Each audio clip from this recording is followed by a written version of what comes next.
Yeah. Name is Ray Love, 35, born and raised in Grand Rapids, Michigan. I have three lovely daughters, Raina, Kiera, and Maya. Raina's 15, Kiera's 12, and Maya's 10. Daddy life.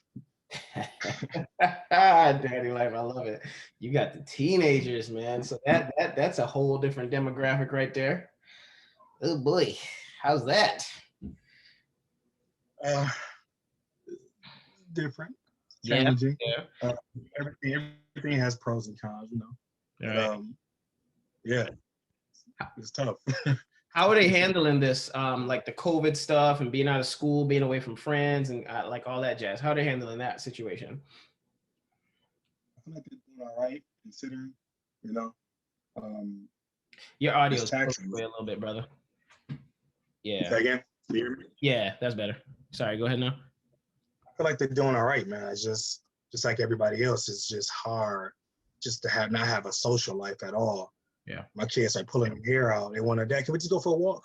Can we just walk? Let's just walk. You know, I know like it's cold. I don't want to walk, but let's just walk. You know, yeah, they're going through some stuff.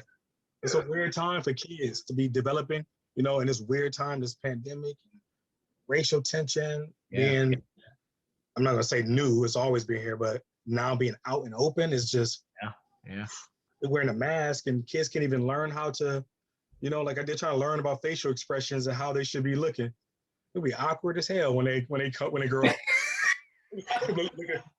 looking at people like this, like I think I'm happy. Ah, I think I'm happy.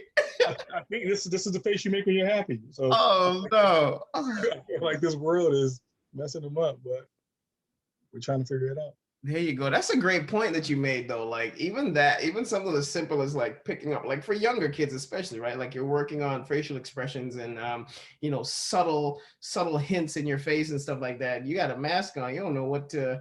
That's interesting you say that. I didn't even think about it that way. Like how far that extends to the learning of a child Yeah. and development. Yeah, this is it's a tough time, but they're resilient. They do bounce back pretty strong, and they show it to us every day, right? Let me ask you a question though, because you are in my boat. You're a girl dad, and for me personally, I learned as because of becoming a girl dad, I learned a lot about myself and about my ability and about what real strength is in a man, right? Because the stereotypical concept of man is you're strong, you're physical, you're a protector, you're a defender, you bleed, just rub some dirt in it, you keep it pushing, right? Um, I learned how much stronger personally I could be after becoming vulnerable, right? What do you feel like you have learned about yourself since becoming a dad? I would say pretty much the same thing, right? Just learning that what we were taught was wrong, Mm. about what it means to be a man. This toxic masculinity, man. This, I'm a protector. I'm the warrior. I'm the man, right? Anybody talk to my daughter? Uh-huh. Uh-huh. That, which is that's still there. There's a time and place for that. Talk to my daughter. Don't get it twisted. I believe in polarity. But anyways, back to the point. Anybody watching this podcast, just know. Anyways, no, but just that the toxic portion of this is what we do. We start with I'm with you. I'm with you. that toxic portion, man, like of what it meant to be a man Yeah. and not showing any emotion and how damaging that can be to any child, little boy or a little girl, or you know, whatever. However you identify any person Mm-hmm. that's Mm-hmm. toxic, right? Especially when you're developing and growing, to not see both sides of a person. So as a father, I realized that if I had sons, I wouldn't have learned this lesson. I would have passed on the same crap to them that my society. I'm not even putting it on my dad necessarily. You know, he had some of that too, but just the society Yeah. being um, being conditioned and programmed this way. Yeah. If I didn't have girls, I wouldn't have been able to understand love at the level that I understand it, Wow. right? I'm gonna say this, when I was a kid, I was like 16, I read a book that talked about love. And it said that it defined love this way, that love is more than a feeling. It's a conscious decision to serve another person's interests. I read that and I'm like, that's deep, but I'm young. So I'm wrestling with it, but I don't understand it. Right. Until I had my baby, my first baby, and then the rest of them, obviously too, where I'm like, oh, the conscious decision that I made to serve you, I don't care what they do, I love you. It's unconditional. It's that what they call that agape love. It is unconditional. I made a decision before you were here that I want to be a good father. Yeah. You know, and then understanding that it's okay for me to show both sides, to be masculine but also feminine, that polarity, that yin and yang. Yeah. My daughter showed me that. Yeah. Being a father showed me that. Nice. See, I think that's amazing, and I'm right there with you because that's the same way, right? Like I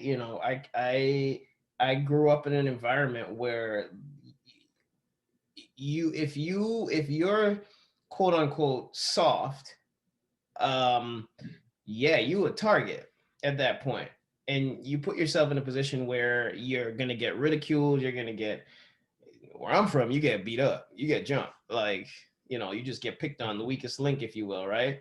And so to get to the point of manhood and think, because even becoming a man, you're like, I'm still, like you said, ain't nobody talking to my daughter. Hey, you better, hey, you know what I mean? And then you learn, like I personally had to come to grips with the fact, like, yeah, I mean, I'm gonna still check you if you come at my daughter funny, but I understand that this is her body. Like, I have to respect, I have to have certain boundaries when it comes to her, and I'm not this controlling, hovering, dictator, or else it's going to have an adverse effect. She's gonna go the other way, and that's the last thing I want. So to get to the point where you realize, oh, I have to dial it back. I have to, normally these feelings, I have to consider this person's feelings continually, more than whatever this programming that I have in me is telling me, she'll be all right. You be all right. Get up. You be all right. No. So that's strong, brother. Let me ask you a question. Do you feel like, and you touched on it a little bit, and much respect. I know you guys just suffered a loss there, so much respect. But do you feel like, as far as parenting goes, your father, did he give you, where do you feel like he falls on that spectrum as far as, like, that lesson? Did he instill it in you? Because I know a few things as far as, like, even you as a dancer, like, so what do you feel? How do you feel like that went? That's a good question. Real dope. Even tying in the dancing piece. My father was definitely a solid dude, man. As far as that toxic masculinity, yeah, he had some of that. He was socialized to have it. Can't shake it. You have to be conscious about it and do things to reverse it, right? And to channel and trigger that, or channel and redirect it. Okay? He did that as well. He put in work to be open and not to deal in any, like we said, toxic masculinity, misogyny, homophobia, whatever. He did a lot of work I seen in his life to channel and to trigger that. So on the topic of me being a dancer, like in our context, bro, you can't do dance, especially doing ballet. I'm from the two ends of the spectrum. I'm crump and ballet. I do it, right? But in our environment growing up, that's just all, once again, just the homophobia and the stigma attached to it. I'm a heterosexual male, but all of this that what I'm doing says to the community that, oh, what is he about? And I'm so threatened by that, and I'm disgusted by that, But I'm also a fighter, so people didn't say nothing to me. Detail. My dad, detail, they need to know. My dad, bro, but he instilled something in me about being just be true to you, just be, And it's gonna sound like a plug, but that's actually part of my brand. Hey, throw it in there. That's why it's so important to me to just be. Say what be wise, be true. Your audio's out again, bro. Sorry, can you hear me? Yeah, you good. I said with my movement, that's what we push, is to be wise, be true, be brave, be you. Just be. My father instilled that, So yeah, he was there on that tip. He was there with, son, it's okay. Michael Jordan took ballet. Football players take ballet. Do it. Facts. He's the one that encouraged it. Mm-hmm. I didn't care about ballet. I didn't want to dance. He told me to dance because, yeah, it was for the purpose of sports and martial arts. But still, this is okay. This is okay to do. Be true to you. Yeah. You know. He also, yeah, I think he was solid with all of his flaws and issues. Mm-hmm. He was solid on a lot of in a lot of ways, man. A lot of ways, and I use a lot of those teachings with my children.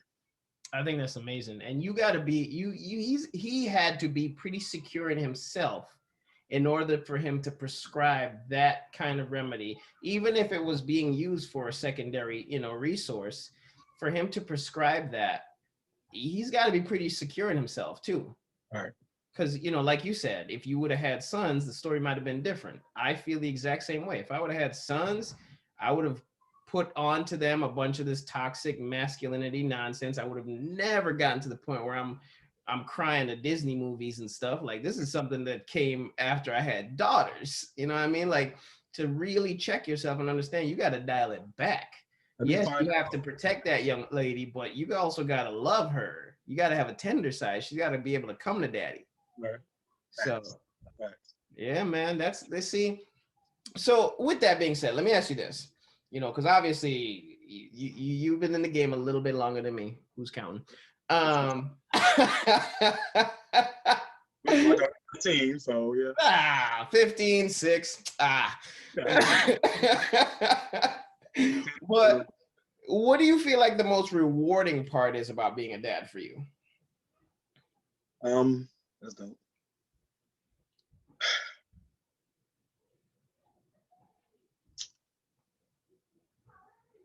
Having the honor and privilege of having the responsibility,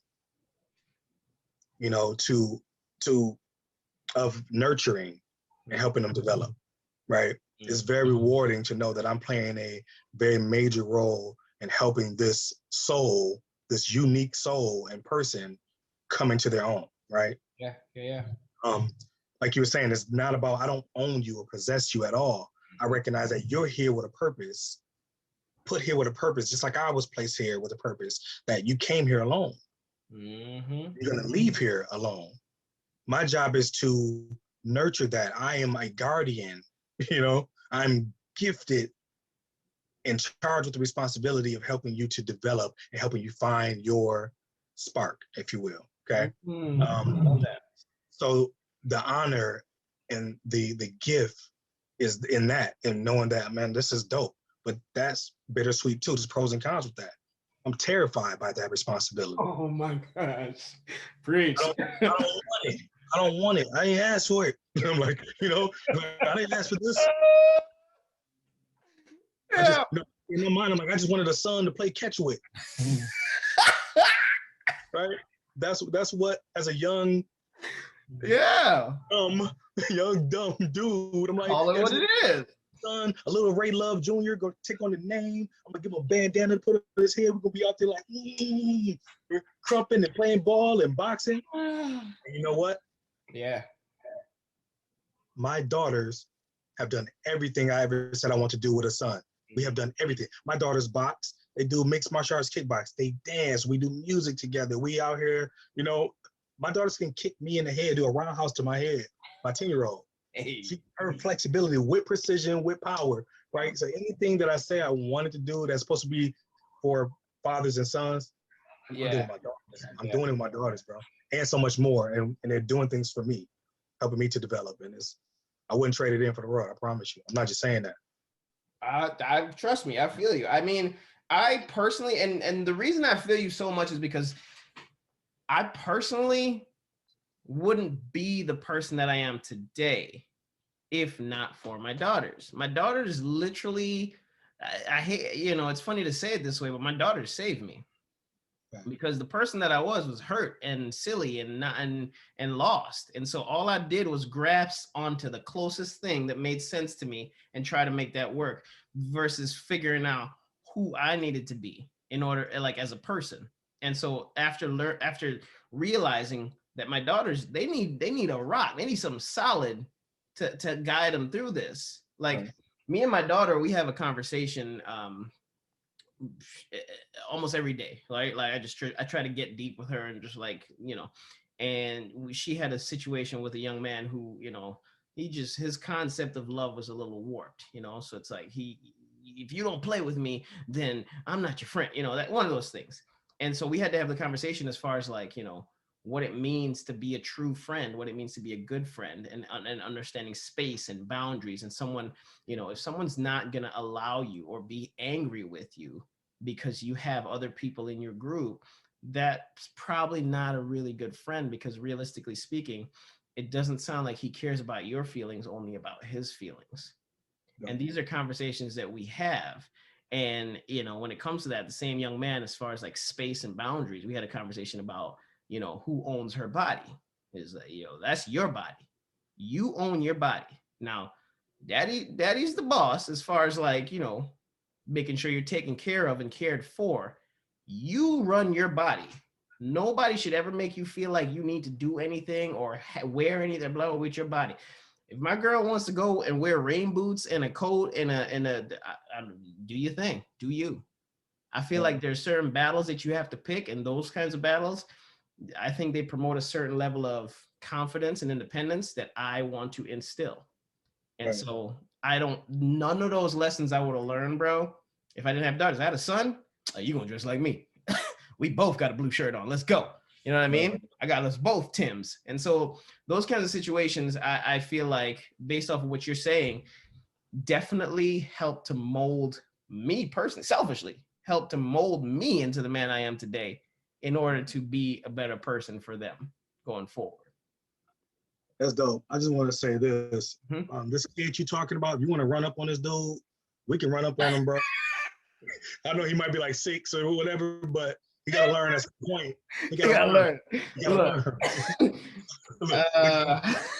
I might have had that talk. No, I'm just playing. I might have put the hit out. No, I'm just playing. But yeah, and that's the thing, right? Because it's like, bro, let's be real. Honestly, the first thing I thought of, we need to have a meeting. The principal need to be there. His parents need to be there. And this is a little boy who doesn't quite understand, blah, blah, blah. These are kindergartners, so, but instinctively, my first thought is, all right, you who you talking find to? out. I spent a lot of time at the range. You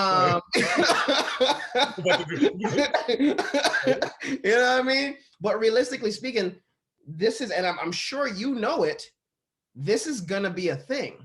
So I can't be like, let me run in guns blazing, metaphorically speaking.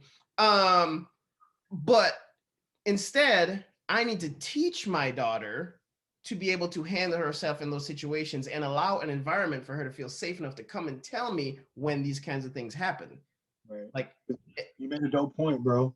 That is her body. It's their body, right? Mm-hmm. And they need to know that you trust them to handle themselves, that you have given them what they need. They have self-worth and value. They know what they are, to where I don't need dad to come in and rescue me in every situation. But when I need dad, dad is there, right? Because it's hypocritical to say, it's your body, I trust you, but hold up, wait a minute, don't talk to my daughter. That part. Right, yeah. Dad, you're a liar. Don't trust me. It's not my body. I thought it was my body. What's my body? I thought it was, like, what's going on? Yeah. Right. So that's deep. That's amazing, bro. So let me ask you, and this is gonna be the one, right? Because as far as the world goes right now, obviously we're going through a bunch of craziness, like we touched on earlier. The politics of life, the health risks of life, the social. I mean, the way the social media has changed the landscape of the world so much that it's like, people live for likes and clicks and whatever the heck else they're called, right? What is your biggest fear for your children in the world that we live in today?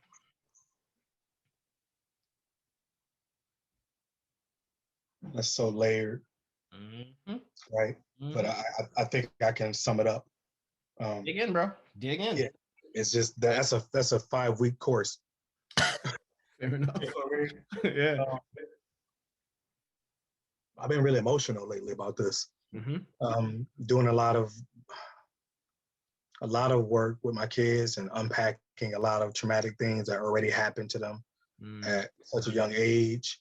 When dealing with misogyny, when dealing with racism, we are unpacking a lot within the family, the things that has happened, even racism, and that shows up within our family, which is crazy. And people don't really understand that because a lot of people don't understand racism and how it works, So a whole other conversation, but we're talking about implicit biases. We're talking about all kinds of things. My 10-year-old can run it down to you, kind of how this works, implicit biases and racism without the binary of, just how it works. Institutional, systemic racism, or also individual. Okay. So we talk on a very deep level, but my fear for them is that they are going to grow up feeling inadequate. I know what that feels like. This is where it gets emotional. I'm not going to cry on your podcast, bro. You're not going to make me do it. I might have to. I love my daughters. I'm a father for real. So I feel that, I fear that. I lived with that for many years. It took me a long time to get out of this feeling and to know that I have worth and value. Them as my children being people of color, they are already hit with things that's going to make them feel inadequate, make them feel inferior, even though it's not true. Preach on it.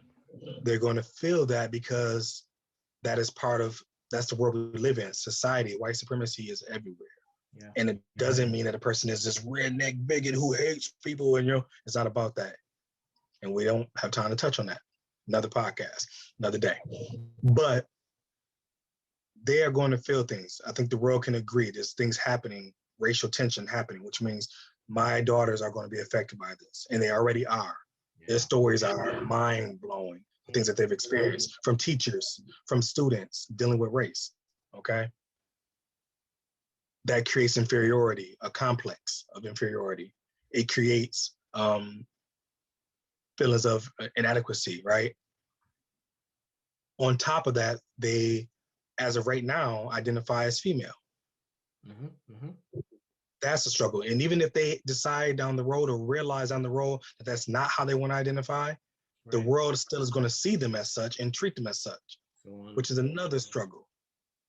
Whatever the sexual orientation and preference may be or is, if it's not the norm, this heterosexual norm, then they're going to face that struggle, layer upon layer upon layer on layer. And I fear and dread that happening to them, Right now, at the level they are right now, being female, being a person of color, okay?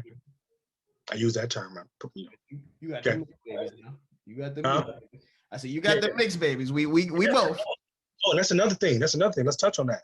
Yeah. That's a whole other challenge, because being Black is a challenge in this white world, right? But being biracial, now you feel some type of way. What am I? Who am I? Where am I? My daughter just shared a story with me about how when she was a young kid, man, and how she's at school and all the kids are like, I'm white, I'm Black. And she's like, okay, right? It just so happened my mother was working. It was like a daycare. My mother was working, was the person overseeing the kids. Yeah. And she's like, Grandma, they're saying I'm Black. All the kids telling me I'm Black. She's a young kid. She's like 6 or 7, if that. They're saying I'm Black. And my mom was like, baby, you're caramel. To smooth it over. And now all the kids are like, I want to be caramel. I want to be caramel. Oh my God.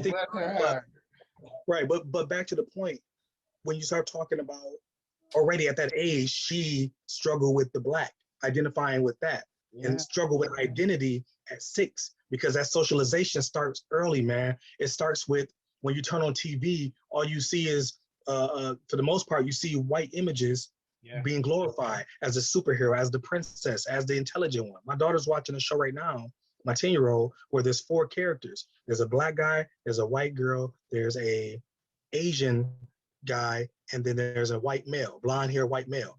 And they're like Power Rangers. Remember Power Rangers? Oh, yeah. It's like Power Rangers. And these 4 kids were chosen by this person to be the galaxy defenders or whatever. Yeah, And yeah. they all were chosen for certain specific reasons. This is where the racism comes in and where the programming comes in. The Asian guy was obviously the intellect. He was chosen for his intellect. The girl was chosen just because of her stealth ability. The white guy was chosen because he is the leader. You're a leader. You're courageous. And the black guy was chosen because he has strength. Interesting. And that is a common thing. It's reoccurring. That is the theme that you see. So my children at a young age pick up on these things and start to find identity based on that. So I got off. I'm on, but I got off. Okay. No, I'm with you. I'm with you. I'm a subject to this, so I'm yeah. Yeah, you feel me. So my point is, my daughter at a young age was already affected by this, the socialization of it all, the programming of white superiority versus black inferiority.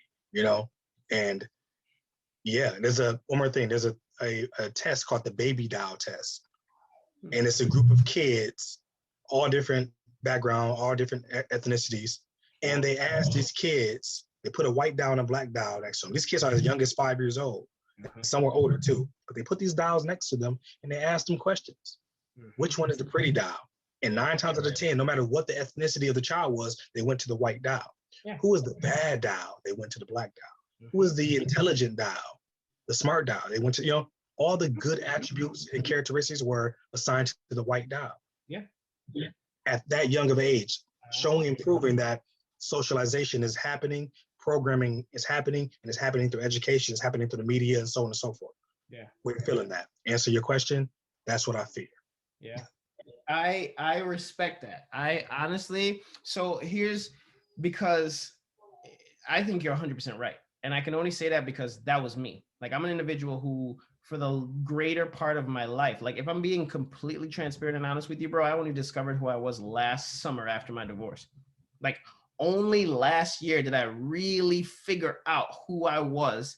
And that's because I was forced to really reflect and really look at who I am as a person to be able to get to the point where I'm just like, oh no, I love me. And if you don't like it, then, I mean, don't like it. That's your thing. But I have to love myself as a person. So I say all that because I remember thinking back, and I'm gonna take you back to Captain Planet. Like, you had, I forget the names, but you had the guy from Africa, you had the white guy the black guy from Africa, white guy from New York. Wind was from, I want to say, I don't remember. The water was from Asia, and then the Indian was Heart, right? So to touch on what you're talking about, the way the personalities are described. For me, though, in that, what I got was unity. I always got, we working together. Right. There's a lot of stuff happening, but we working together. And throughout life, I mean, you end up in different situations. And for me, I don't know about you, but I was raised on TV. So like, everything from when, Eddie got pulled over by the one cop, in Family Matters, to when, all the way to Static Shock, when his best friend's dad was throwing, bro, all of it. And this is what I grew up on. And I, at a very young age, and I still, to this very day, feel the way that I feel, which is just, you can't be, in my opinion, a totalitarian.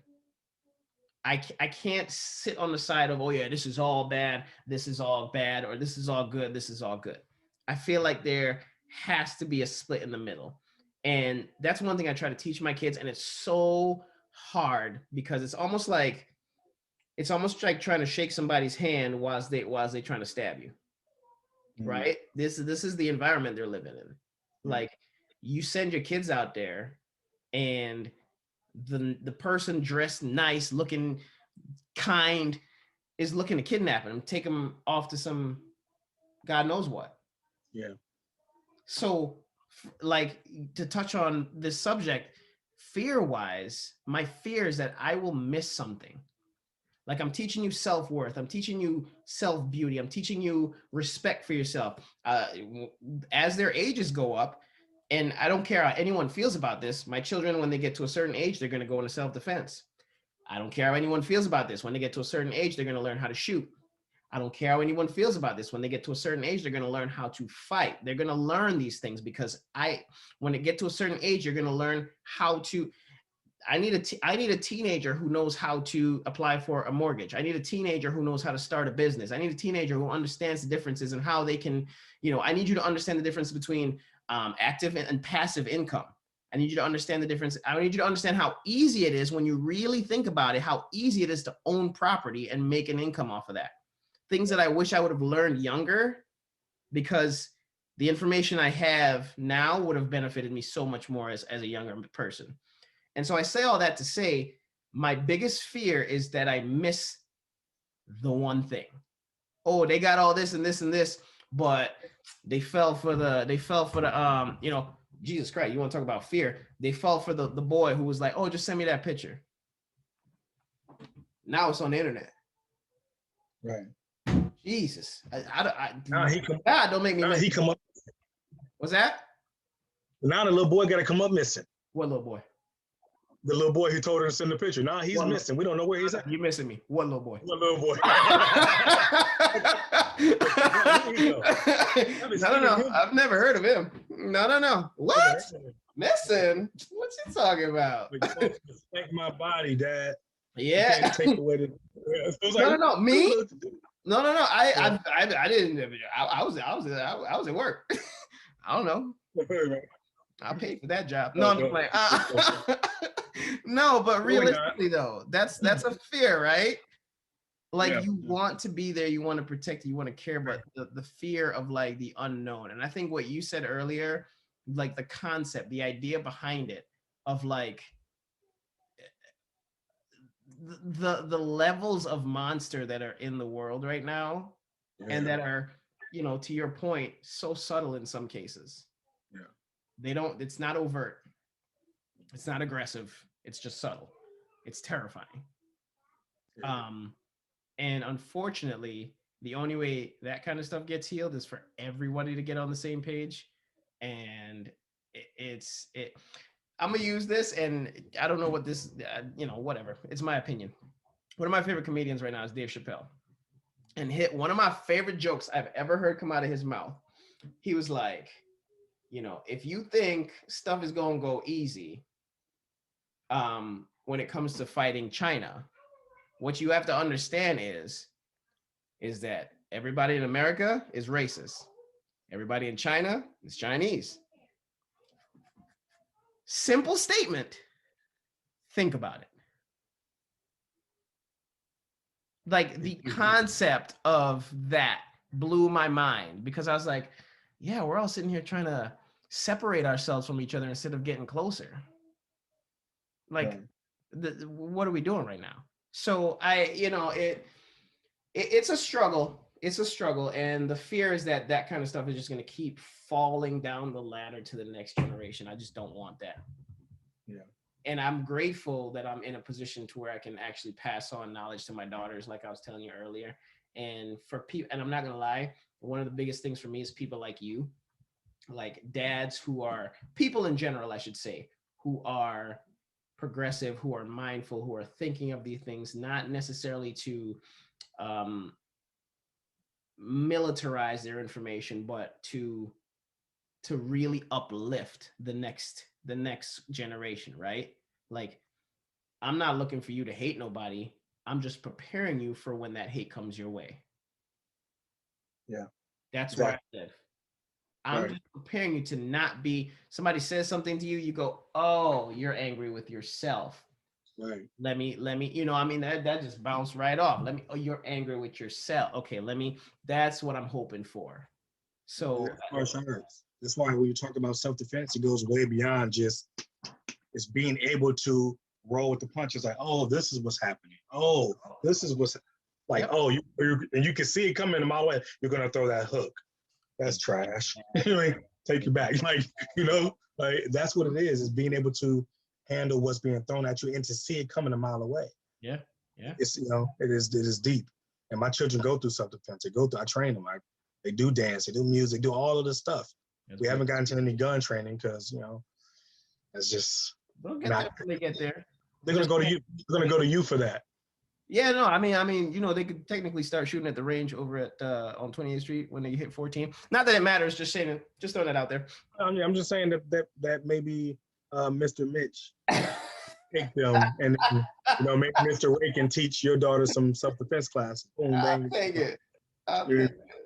No, So but I do, you know, thinking about all that, let me ask you a question. What do you feel like is the biggest lesson you got from your parents for yourself? Like, what do you think is the most beneficial lesson, I should say?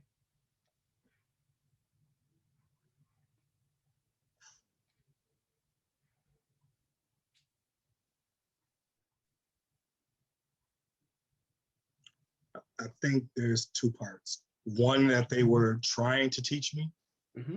were Mm-hmm. intentional about teaching and instilling. And then there's something else I got just by life and observing, Okay. right? Um, I said it earlier, just be, to just exist as you are, to be true to yourself. That motto, right? It wasn't just a plug. I live by it. I eat, sleep, breathe, drink this thing, to be wise, to be true, to be brave, and to be you, right? I got it on my sleeve, bro. It says just be on my sleeve. You Hey. know, like, I'm serious about it. It's a reminder, it's an energy. Huh? So you Oh got yeah, that yeah. merch. I dig it. Little personal piece, little, the pack. I'm with it. Oh, you let me plug right now, bro. Hey man, plug it, brother. Plug it. I love it. But yeah, the pack, and then that goes into a deep thing that I'm not gonna touch on right now, but we'll do it another day. But what was given to me was, son, you are unique. You are beautifully made. You are a unique soul, son. What, say it in different ways, but yes, this is what I heard. Yeah. You are gifted. Go get it. Just be you. Be you. Be wise, in what you do. Be brave with what you do, be true and be you. Do that unapologetically. Go move in that direction. Before my father died on his deathbed, trying to,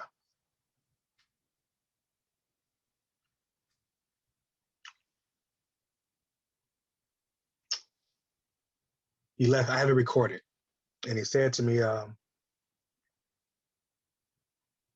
basically in a nutshell, I asked him. He was in the hospital, and I said, "Pops," I said, "Is there anything that if you were to leave me any knowledge, what would it be?" Mm-hmm. Right, and I have a lot of recordings of him. Yeah. I said, "If you were to leave me with any knowledge, any jewel, something that's important," I had no idea he was going to die. I'm just in the hospital with him. He's, kind of going through the stuff, but they're telling me he's okay. He's going home. And I just felt compelled to ask this question, though. Yeah. If there's anything you can leave me. He said a few things, but the first thing he said was, if you have a dream, go get it. Pursue it. That's what he said to me. All the things to say. He said, you have a dream, pursue it. Yeah. Go get it. That stuck with me, that hit me hard. He also talked about, if you have a person in your life who you love and they love you, right? To don't let them go. Hang on to them. Fight for them. If it is real and it is pure and if it's healthy, right? Yeah. Hang on to it. If you want it to be healthy, fight for it, Yeah. So those are the two pieces that he left with me. My mom is the same way. Just constantly being my biggest cheerleader and supporters. Go get it. Just be, The other piece that I learned from them, because I think is I always look at pros and cons, because you learn from both, good and bad. Yeah. The other thing I learned from them was that, and more so my dad, was that he didn't do what he told me to do. He didn't pursue his dream. Which makes sense why he would tell me, go get it, son. Right.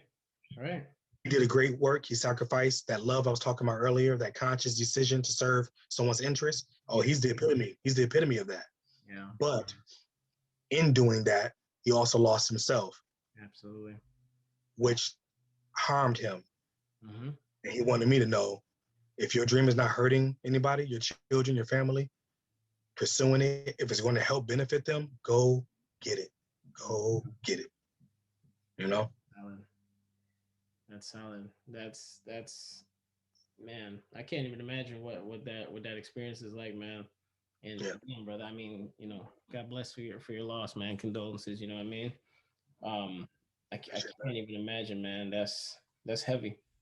That's heavy, and I think that that's something that happens quite a bit, where we get to the point of whether it be an excuse or not, but we get to the point where we go, I can't do that. I have kids now. And that. the way you just described what he said, as far as like, as long as it's not hurting anybody you love, go get it. That's a big deal. I think that's a part that's missed all too often. One of my buddy Arthur, the last guy I talked to on the podcast, my buddy Arthur, he was saying the same thing. He was working, and his wife was like, "Hey man, something's got to give." He realized that was hurting, so he had to make an adjustment. Same deal, man. So I can't even imagine. So let me ask you a question now.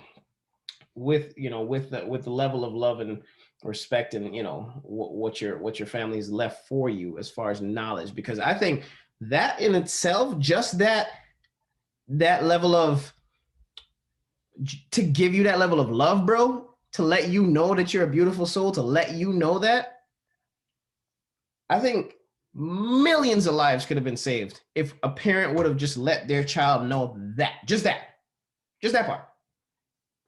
Let me ask you a question.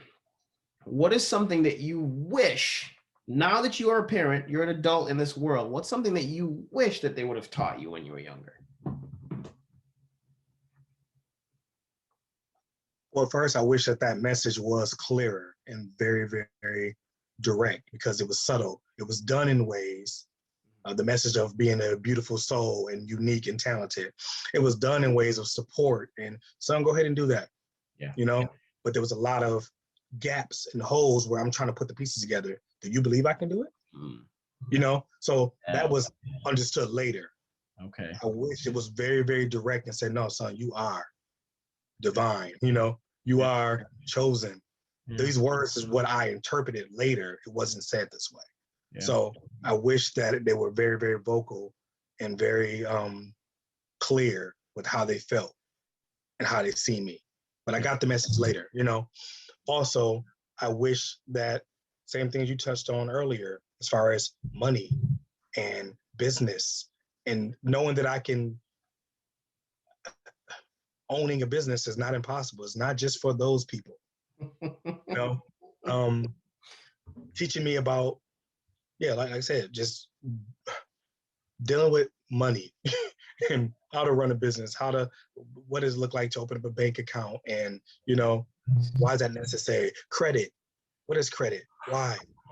But I recognize that when you're talking about Maslow hierarchy of needs, we are at a base level trying to survive. Yeah. I don't have time to sit you down. My dad's working 2 jobs. I don't have time to sit you down and say, hey, son, That part. let me teach you about budgeting. Hey, son, let me show you this. Hey, my mom is working 2 jobs. Or she's the oldest person in her family, so she's like a mother to her other siblings and raising her kids. We as a community and as a people, we're just raising each other's kids and helping and building. It's like, I don't have time to sit down and say, hey, this is what it looks like. This is how you change a tire. It takes a village, right? But when all of the village is still at the same level, as far as on the hierarchy of needs, how do I instill and pour things into you? And we can get to why the village is here. That's a whole nother conversation on why, you hear me? I got you. I got you. Things, but also what we do as the people in that community to stay there, not elevating and seeing, it's a psychology. Mm-hmm.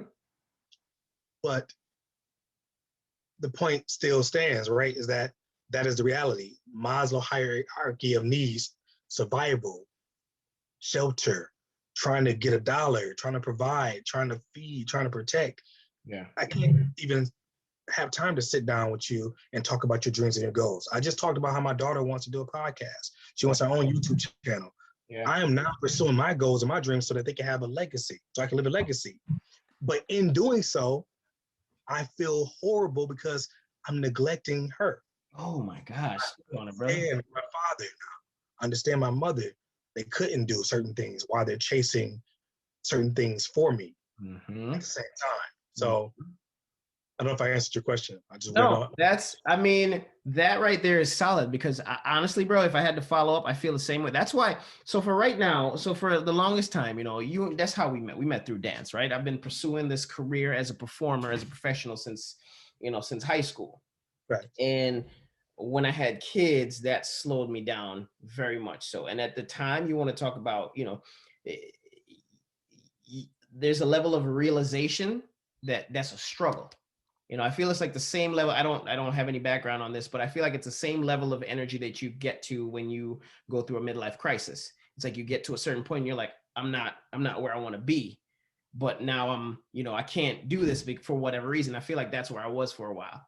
And so the levels I went through was a little rough. I say all that to say that you get to the point where you go, okay, now I have to reevaluate what my quote unquote purpose is. Bro, I looked around, and my kids was there every time. And so I personally came to the realization that for me, I love dance. I love to perform. I love acting. I love being in front of a camera. I love being on stage. And I still do it, to some degree. But nothing matters more to me than providing opportunities and knowledge, experiences for my kids. I'm how old am I? 32. I've never been to Disney. This like grand thing. I've never done it. People. I remember. Oh, you've never done like. No, I haven't done it. I've never done it. And I remember when I was younger, there were certain people, key influences in my life, and all they did was give me experiences that made me go, oh, there is more. Bro, for me to get on the train, my mentor, Jamel, get on the train, drive to Manhattan, walk into, at this age, it was the MTV building, and see like, oh, there's just regular people here. Because in my head, I'm like, oh, everybody got a suit on and they got a mocha frappa, whatever. And they bro, this is how ignorant though. Like on a real level, this is how ignorant I am. I have no concept of put your pinky down. I have no concept of this. I live in a little apartment in the Bronx. I'm 219th Street. That's all I know. And so to get out there, I was like, there's no way I'm going to have my kids not experience. I try to take them to everything to do it. You want to do swim lessons? Okay, we're going to do that. What other lessons you want? You want to do we're going to do that. You want to go here, you want to go there, we're going to do that. Because I believe that in addition to teaching them, you have to allow them to be worldly. Yeah. Communicate with people. You can't just be in your bubble, because then you're not going to know how to flex when you get out here. Right. I know how to, I'm good. You know what I'm saying? Where I'm from, I'm good. I can handle me. But then I get out here and I definitely, I give this up to my mom, because she did something for me that was very unorthodox, I would say, when I was younger. She used to have me do my my plate settings.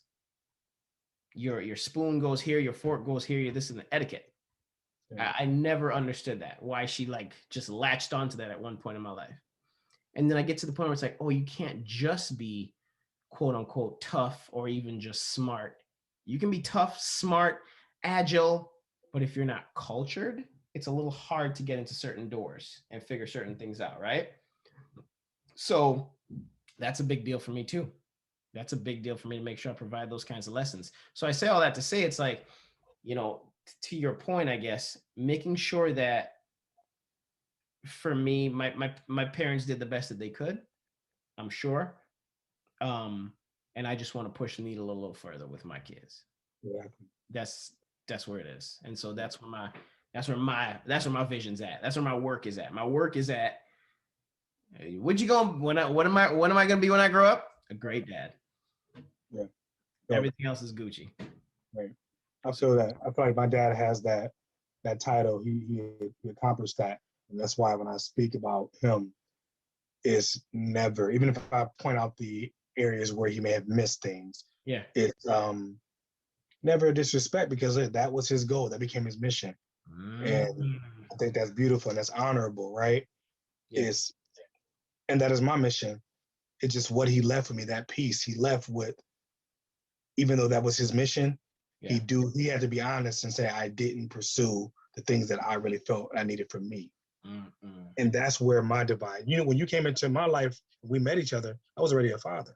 Mm-hmm. Mm-hmm. You know what I mean? Like I was 20 years old with a baby. Yeah, buddy. In the prime, and me trying to push in my career, I got a baby. Yeah. And then another one followed a couple years later, and then another. It's like I'm in a whole situation here. I'm 23 years old, living like I'm 43.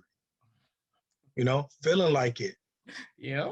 Like a full grown man and full responsibility to own a home. I got a house and with a long driveway with no snow blower. So we, you know what I mean? Like this is not a joke. Not a joke. A very, very long driveway. Super long. Like I remember I hated it and why. And it's just these type of responsibilities.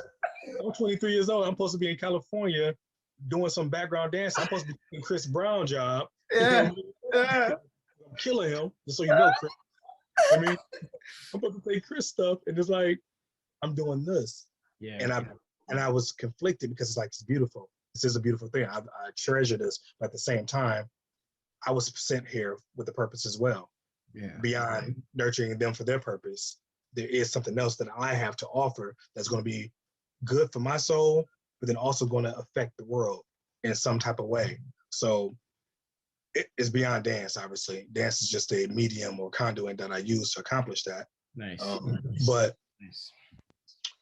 Yeah, that's the struggle for me. That's been the conflict for years of how to be 100% a father, but then also be an individual. Yeah. And that's a very hard thing, and I don't have the answers to it other than me being an individual is attached to being a father. What I pursue now is for me, but it's also going to benefit them. See my hand motions here? It's going to benefit. Cutting right now? Yeah, but like, is it going to benefit what all of us? Look, it's going to. No deal. It's going to carry over to the kids. It's going to carry over from me to the kids. Hey, look, I'm just corny. Do it again. Oh, that's here. All right. Go for corny dancer jokes. Yeah, man.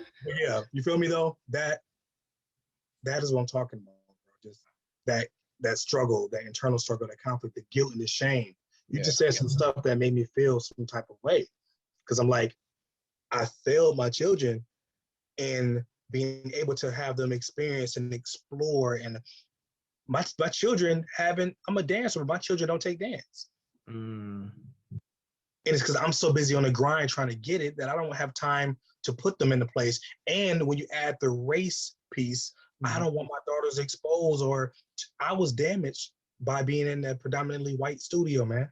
Yeah. It's ballet, and there's so much stuff happening where I'm being damaged as a Black kid, as a Black male. Yeah. Microaggressions that mess me up. It's a fear. I couldn't put my kids in the studio where I'm not there watching, making sure that they're not being damaged.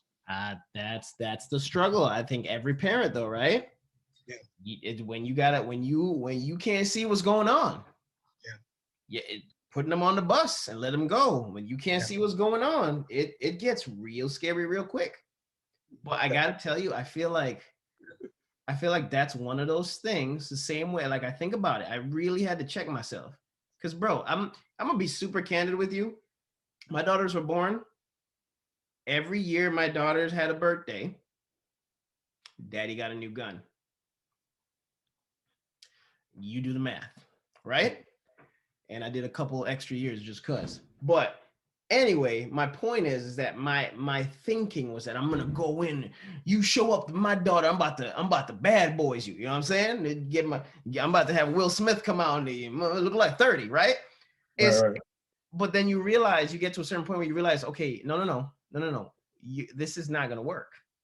This is not. We all know. I feel like, and I'm assuming here, but we all know the girls who were super cuffed up by their parents, and the second they got out. So knowing that, they flew, and it got weird. And so knowing that, why would I do that? No. I feel like for me personally, I feel like the way to do it, right or wrong, anybody got their own opinion. I feel like my way to do it is to teach them every single thing that I can, nurture them, love them, care for them. And then I gotta just turn that paper in, bro, and hope I get a good grade. Right.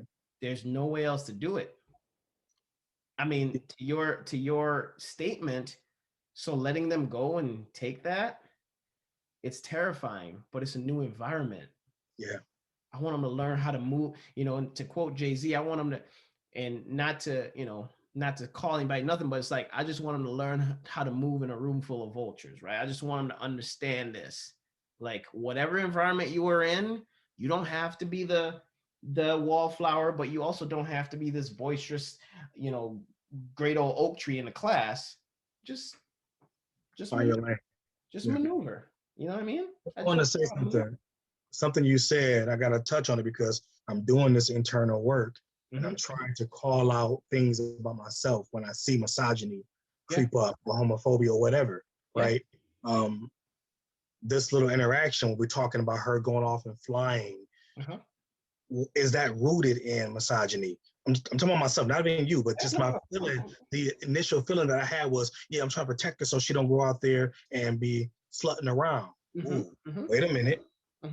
Controlling the body again. Right. Back to that part. The fear of, because when you were talking, I'm not speaking on you, but just for me, it was like, because as soon as they get out, then what we're trying to stop them from being is, for lack of terms, sluts or whatever, right? Or being promiscuous. And that is like, I don't deal in slut shaming. I don't deal in none of that. I'm growing and learning, but that's just the initial feeling that I was having. Like, we want to train them so that they don't go out and do what necessarily. And if I said it, you know what I mean? I like that. I appreciate you bringing that up because I guess I should be more specific. When I say that, it's not so much them going out and living their best life. It's as much as the people looking to take advantage of that. No, because, I know exactly what you mean. Because there's certain things that you don't know till you get out there.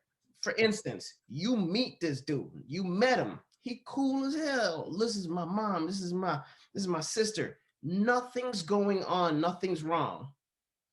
All of a sudden, you're in an environment, and it's not just the dude. I dated this one girl. She's the one who messed me up, if I'm being honest with you. I dated this one girl, and we was dating for a hot minute in high school, and she cheated on me. I figured it out. And then I remember this so clearly. It was high school. We was in the hallway in the staircase, and I'm like, I can't do this no. I'm blasé, I'm on my Denzel. And she's like, she started crying, and I'm like, look, I just can't. I'm starting to backpedal because she's crying. I don't know how to handle this. I don't know how to do with this emotion. At the end of it all, she starts laughing. She said, I almost had you. Bro, I thought I was in a movie. Get out. I thought to myself, I didn't think stuff like this happened in real life. Like people do this? People act like she's, bro, tears, bawling. You gonna break up with me and blah, blah. You wrong. You cheated on me and I'm feeling some kind of way. And in this particular instance, I'm like, I'm like, I can't do this. Like you and she goes like that. I almost had you. What? So I say all that to say, I just want to make sure that they're prepared for that. Yeah. Like, go out. I honestly, and this is gonna sound bad, I honestly feel like this is gonna sound real bad. I feel like there's a phase that you should be allowed to wild. And all the women, all the men, y'all know y'all did it. And if you didn't, great. But majority of you know you had that time where you was like, what's up? What's good? This was your time to experiment and explore. So you did it. You met people, you tried things, you did things. That's what you did. My fear is for those people, bless their souls, who ended up in a bad place because they weren't aware of the signs. Yeah. Yeah, no. You're not supposed to go when all dudes in that van. I don't think you should do that one. You know what I'm saying? Hey, no. She cute, but who that dude over here that's been looking at her y'all the whole time? Don't go in that room. I mean, don't look for the signs. That's what my fear is. Going in unprepared and ending up in a situation where I want my babies to fall and scrape their knee. I don't want you to fall and lose a leg because I can't fix that. That's my fear. Like that. I feel that. Yeah, and that's same. You know what I mean? Same for me. It's tricky, and I like what that story you shared. With the you didn't like it. I didn't like No, it. I bet. But your audio. Oh, I was just saying I didn't like it. Yeah. That was not cool. I like to just take different angles, right? A different perspective, because I wasn't there, have no idea that I've been in that type of situation where women have done that to me or said something similar, like it was all a plan to get me, trap me, possess me, own me. And like, I almost got you. Or they come back later in very transparent way and humble way and say, yeah, that was my goal, and realize that. Right. But also hearing the story of the girl that you're talking about, how much of that response was rooted in her own pain of, I don't want to look stupid. You break it up with me, like, you know what, it's all good, I almost got you. Just a thought, because I've also been in that. Right. I've also been in that where it's like, I've heard horrible things been said to me in response to what I'm saying or what you feel me? So just solid statement. Perspective, you know what I mean? No, that's a solid statement. It's like, no, I'm good. I'm straight. I'm good. I'm not worried about you. Almost had oh, no. Almost had you. No, that's terrible. That's terrible. Perspective, you know. And something we can take into fatherhood is like, your children are going to do that. They're going to say things out of anger and frustration and defensively because you said something that you didn't realize. Yeah. I don't even care. Yeah. What do you mean you don't care? Wait a minute. Did I say something to make you think that I was judging you? So now you don't. Oh, come here. Come back. Bring it back. Bring it back. Let's stop. Can we talk right now? No, I'm good. I don't want to talk. I'm going to my room. You think in your mind, the type of dad I am, the culture I come from, you better watch your mouth, first of all. But I see you're angry right now, so I'm going to let you have that. Now, when we were growing up, right to the mouth. Right. What you say? Like the little tat, like. Yep. But that's so amazing of you, bro. Like that's what I'm referring to when I say I love people, parents like you, who go, you know, in majority of the people that I've spoken to on this podcast, all of the people actually that I've spoken to on this podcast so far, they are at the point where they are looking beyond themselves. It's not, oh, what you just say to me? It's, whoa, what made you say that? Let's talk about this. What's going on with you? Like, this is a person. Yes, they're small, they're meek. You feel like the concept of it is that they're beneath you, they're lower than you, they're weaker than you. And for the most part, they are weaker than you, but that's not a reason to belittle their feelings or diminish who they are. You have to, in fact, if you care and love about these people like you say you do, you have to uplift them. And realistically speaking, the hard part for men mostly, I'm not saying that women don't go through this too, but for men a lot, is to swallow that pride, that toughness, and go, okay, sweetheart, what did I just say that made you feel this way? And I'm not gonna sit here and act like I got it, bro, because I've done it. I still to the what'd you say? Man, you'll be all right. Right. And yeah, go ahead. I was just gonna say, and furthermore, finding that balance, because I still want to have a little bit of that. You'll be all right. I don't want to run to your rescue every time. I still want you to be able to save yourself. Yeah. I'm a firm believer in. I want you to fall. I want you to get scraped up. I want you to get bruised up, because that stuff heals. I just don't want you to break. I don't want you to lose anything that you can't get back. That's why I want to use this analogy because I look at being a father, right? Is the same responsibilities of, you know, being a husband, the same responsibilities of just being in relationship with people, right? Because relationship is about a give and take, right?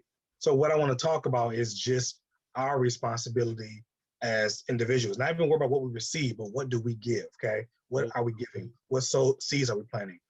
I draw a parallel that being a father, being a husband, being a partner of any kind, being in a relationship with people is equivalent to being a farmer. Okay. Okay.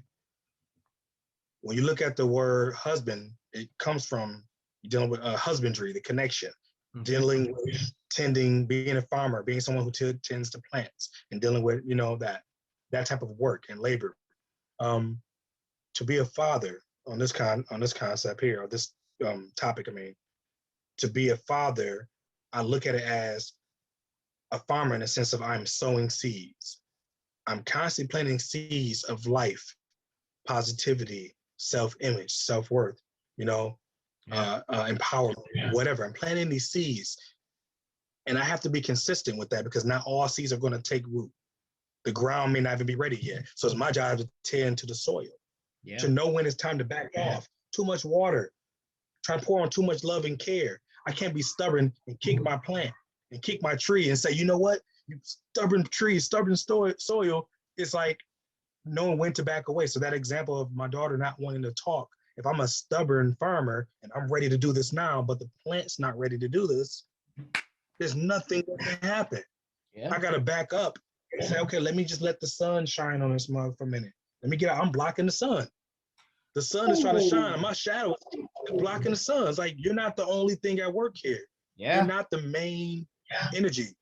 Just to use the Christian text for a minute in scripture, I know not everybody's Christian. But to go there, it's a universal truth as well. But to go there, one person plants the seed, another person waters, God gives the increase. You feel me? Yeah. My children, I'm planting seeds. There's other people and other things in their life that's going to have to water them. And the universe, God, other people even helping with the increase. It ain't just on me. But I have to do my job. I have to, and sometimes I'm the person watering and not planting the seed. It just depends. But you get me? Absolutely.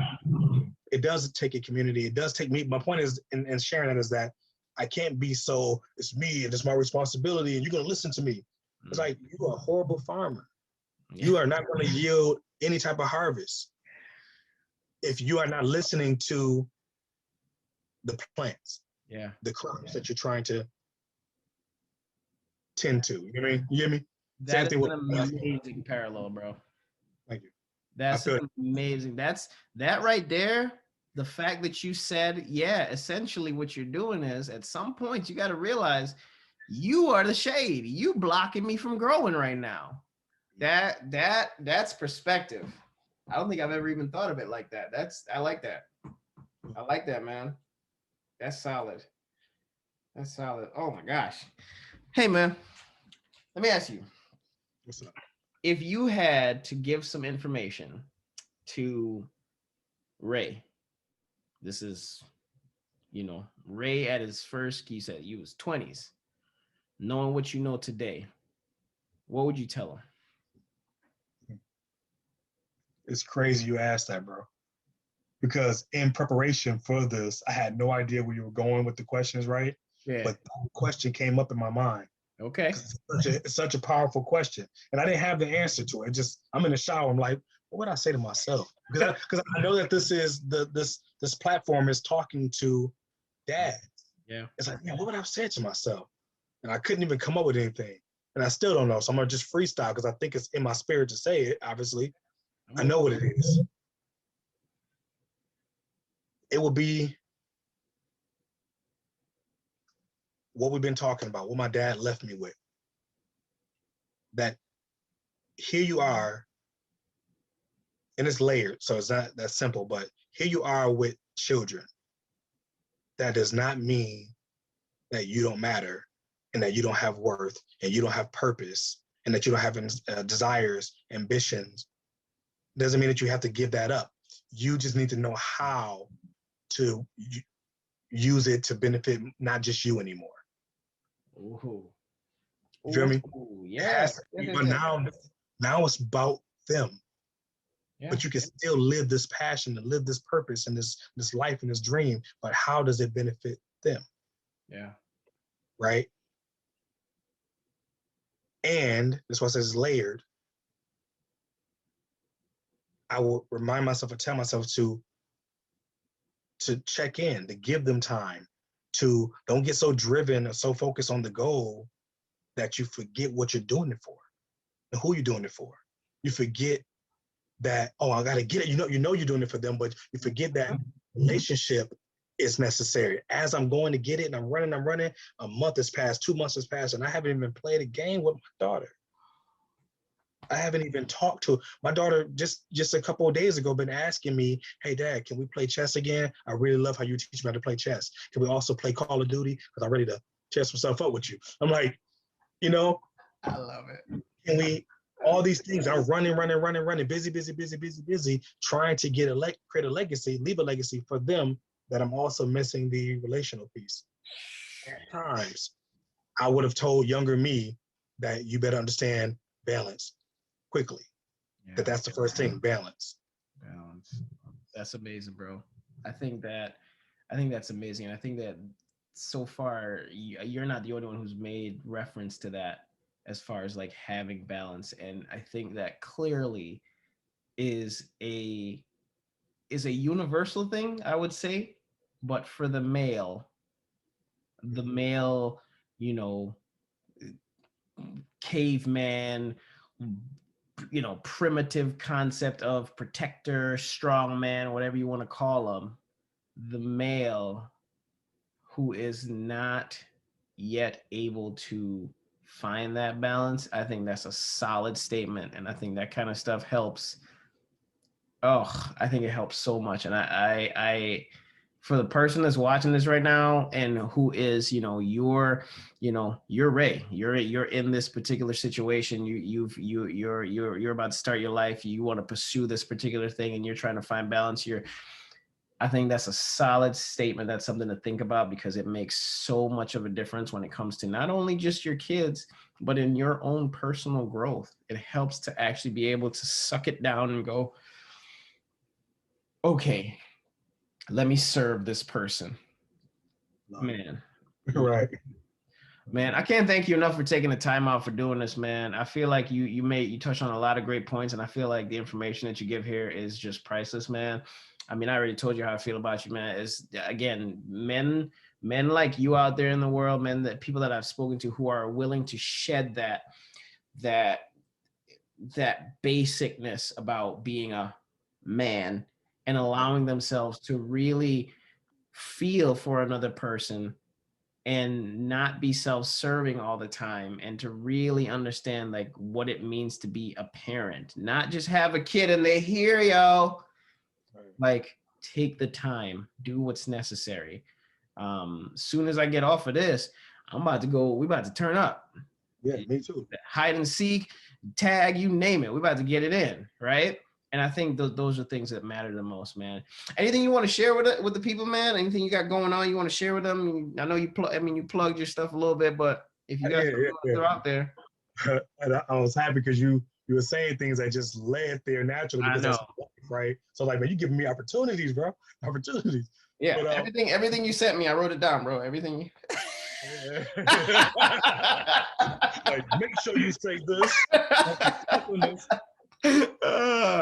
No. Right.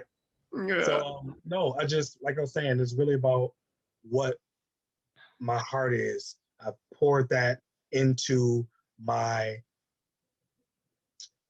brand, my company, what I'm trying to accomplish using dance, martial arts, music, creative arts, all of that to accomplish this goal, using that as a medium to accomplish this goal of empowering people with the message of be wise, be true, be brave, be you, right? The motto, just be, exist as you are. Even the whole design of the wolf, bro. I wear my hoodies all the time in my shirts because it's my life. The reason I chose that logo is because you think about this wolf as this mighty character, this alpha. You typically would think male. Yeah. You think alpha, the wolf. But we also understand this whole idea that the wolf pays homage to the moon. Yeah. Which is a feminine energy. Ooh. It is a polarity there. This is not just about male, alpha, masculine. No, I pay homage to the divine feminine within me. Yeah. That there is polarity. I am both masculine and feminine. And that makes me an awesome person if I can live in that. That makes me an awesome father. I'm hollering at the moon. I paying like homage. that. Yeah, bro, it goes way deeper. The pack is what it is, and saying that we need to move as people, male, female, or whatever, right? Yeah. Moving in this way where we understand that both feminine and masculinity energies dwell inside all of us, yin and yang. Yeah. So There we go. I love it, man. And where can the people find you at, man? find me on IG. I am Ray Love, or I am underscore Ray Love underscore on the book. Find me under Ray Love, or I am Ray Love also. Website, IamRayLove.com. Yeah. Nice. Peace. Brother, I appreciate you, man. I can't thank you enough. I mean, taking the time to do this. Like I said, I appreciate your message. I think it's going to be very valuable to somebody because I mean, I personally already got some nuggets out of this. So, I mean, I can't even imagine for somebody who's starting out in your position where you started out and getting this information now to at least help them, hopefully they can receive it. So I appreciate you, man. For real, for real. All right, brother. Well, I'm gonna let you get back to the family because, like I said, me and my little ladies are about to turn up, about to get this tag going, and we'll talk soon, brother. Thanks. All right, bro.